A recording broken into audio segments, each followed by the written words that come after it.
Helping the Nice Guy by John Wiswell. Inning waited in the booth, looking out the window while hunched so that others might not see him through it. His Christian name was Inigo, but everyone had called him Inning on account of a childhood aspiration to play pro ball. Apparently, he lacked the hand-eye coordination for it, and 3 years of failed tryouts broke his spirit, but the nickname lingered. Inning only relaxed when he saw Aldo's red Mercedes pull up. Aldo emerged, all 300 pounds of potential cardiac arrest stuffed into a tweed winter coat. Aldo didn't look at him through the window.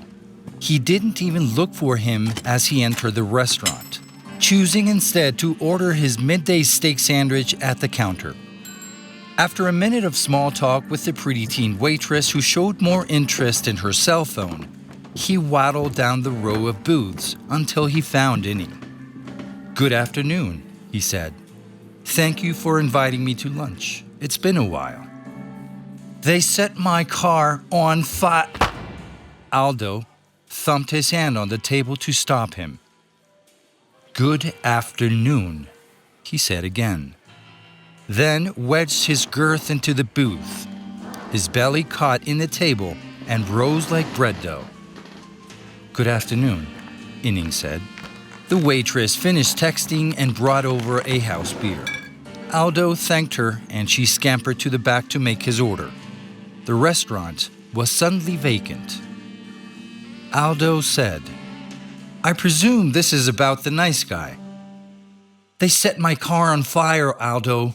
I didn't even know families did that this century. They burnt up my ride all over some pickpocketing. You can make this go away, right?" "You don't understand. You picked on the nice guy." "So what if I steal a wise guy's wallet? They're loaded. They can swallow the loss." Aldo held up a finger. "Firstly, a wise guy kills people who steal his wallet, precisely because he's a wise guy. Families don't respect a lazy wise guy." Before Inning could complain, he held up a second finger, his middle finger. "Secondly, I said nice guy, an innocent in this scumhole. They are the few people who get invited to family weddings that never realize the deals being made around them. They always go to dinner and they never pay. They don't steal. They don't sell merchandise. They don't do hits. Their worst activity is unwittingly carrying something in their luggage once or twice in their lives. They do it unwittingly because they'd never agreed to do it consciously." Inning shook his head. "So I pickpocketed a dumbass?" "You pickpocketed a guy so friendly that hardened criminals pay for his dinner. And to do it while he was Christmas shopping for his kids? Come on." "So they burnt my..." The door behind the counter opened. The waitress trotted out with Aldo's food.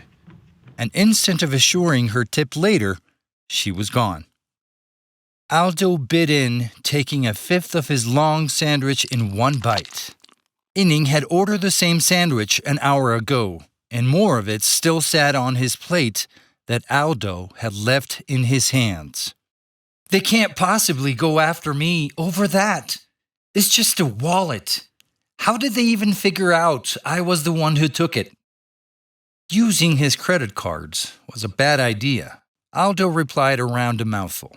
"You think just because it's shipped to Sherry's loft that they're not going to figure it out?" "But he's just some dumbass." "You're not listening, Inning. When your first baby is born, the first person you call is a guy at the hospital. The family has connections, and he'll make sure everything God didn't make rough himself goes smoothly. The second person you call is your ma, because she'd never forgive you otherwise. The third person you call is a nice guy, because he's the first person who comes to mind. That is who you stole from. You're lucky you didn't steal his cell phone. The number's on there. Aldo's eyes rolled around in his head and he mopped his brow with the remains of the sandwich, as though the idea had given him a sudden fever. Oof. I still wouldn't light a car on fire over that. That's because you're a grease fingers. You're not in a family business. If some moron wronged one of my good friends, I would shoot him straight in the chest. Aldo gestured at Inning's chest with his sandwich. A bit of steak fell out of the tip, plopping onto his plate. It dribbled brown juice. Inning grumbled. Well, I appreciate having you on my side. That brings us to this. Aldo shifted. One hand secured the sandwich so he could continue feeding, while the other reached into his coat. He produced a black Beretta, placing it flat on the table. His fingers spread over its side, index away from the trigger, but near enough. You see, I know this dumbass. Inning tensed, hands moving to his sides. He didn't bolt from the booth, but looked ready. Don't be stupid, Inning, warned Aldo. You know his name and address because they were in the wallet. So was a week's pay, cashed just an hour before you lifted it.